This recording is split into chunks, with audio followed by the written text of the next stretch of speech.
નમસ્કાર, આપ જે રહ્યા છો સંદેશ ન્યૂઝ. હું છું પ્રીતિ. રાજકોટના જૂના દાડાપીઠ વિસ્તારમાં એક ઘટના ઘટી છે, જેમાં વિધર્મીઓએ દુકાનો ખાલી કરાવતા દુકાનદારોમાં રોષ જોવા મળી રહ્યો છે.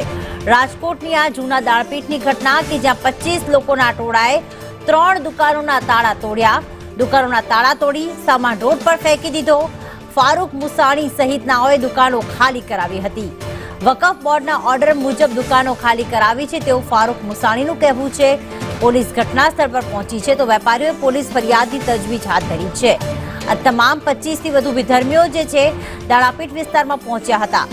મયુર સોની અમારી સાથે જોડાઈ ગયા છે. મયુર, અહીંયા દુકાનો ખાલી કરાવવામાં ના આવી પરંતુ તાળા તોડવામાં આવ્યા અને સામાન બહાર ફેંકવામાં આવ્યો, એટલે કે બળજબરીથી દુકાનો ખાલી કરાવવામાં આવી છે. ત્યારે શું કહેવું છે આ તમામ જે વિધર્મીઓ છે, શા માટે તેમની આ જમીન છે, શું વિગતો પ્રાપ્ત થઈ છે આ ઘટના અંગે?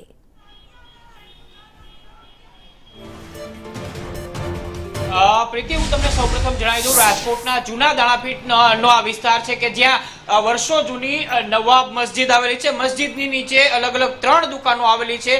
આ 3 દુકાનોની અંદર ભાડુઆત તરીકે અલગ અલગ 3 લોકો છે. એમનો આ દુકાનની અંદર કબજો હતો, એમનો સામાન હતો.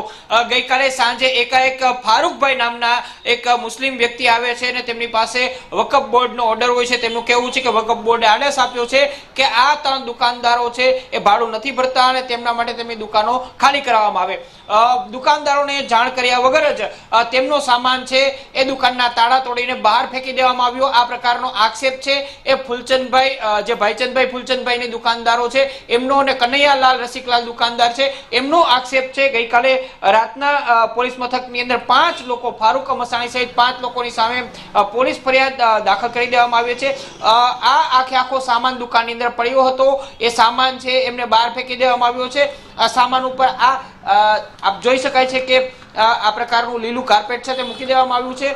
સૌથી મોટી વાત એ છે કે વકફ બોર્ડનો આદેશ છે તેવું જણાવીને ફારૂકભાઈ અને તેમની સાથે રહેલા 5 જેટલા લોકો છે અહીંયા ઘસી આવ્યા હતા, દુકાનના તાળા તોડ્યા હતા અને ત્યારબાદ સામાન ફેંકી દીધો હતો. આ પ્રકારની ફરિયાદ છે એ પોલીસની અંદર નોંધાઈ છે. હાલ દાણાપીઠની અંદર અસમંજસ ભર્યો માહોલ છે. ગઈકાલે રાતના લગભગ 3 વાગ્યા સુધી આખી ઘટના અને વિવાદ ચાલ્યો હતો. અત્યારે દુકાનદારો નતો જેમની સામે ફરિયાદ થઈ છે એ કોઈ વ્યક્તિ અહીંયા નિવેદન નોંધવા માટે અથવા તો પોતાની પ્રતિક્રિયા આપવા માટે ઉપસ્થિત છે, પરંતુ વકફ બોર્ડના આદેશના કારણે આ પ્રકારની કાર્યવાહી કરી છે એ પ્રકારનો આક્ષેપ છે એ ફરિયાદીએ જણાવ્યું છે.